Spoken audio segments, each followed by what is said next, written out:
আসসালামু আলাইকুম, আমার মিনি কিচেনে আপনাদেরকে স্বাগতম।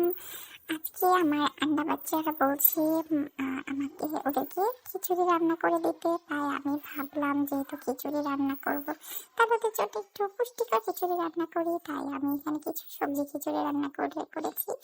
আমি ডাল চাল দিয়ে দিলাম, তারপরে আমি গাজর দিয়েছি, ফুলকপি দিয়েছি, সিম দিয়েছি, আলু দিয়েছি, দিয়ে তারপর হলুদের গুঁড়ো হালকা অল্প একটু, যেহেতু আবার একটা বাচ্চারা খাবে তাই আমি মরিচের গুঁড়োটা অল্প ব্যবহার করেছি।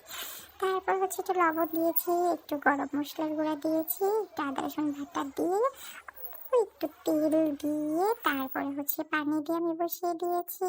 তারপর আমি রান্নার শেষ পর্যায়ে আসলে একটু ধনিয়া পাতা দিয়ে, তারপর আমি একটু রসুন দিয়ে বাগার দিব যাতে একটু গ্রান আসে।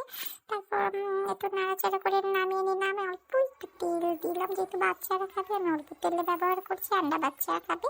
তারপরে আমি রসুনটা একটু ব্রাউন করে, হালকা হালকা ব্রাউন করে ভেজে, তারপর আমি খিচুড়িটা এখন দিয়ে দিব। এই তো আমার খিচুড়িটা রান্না হয়ে গেছে।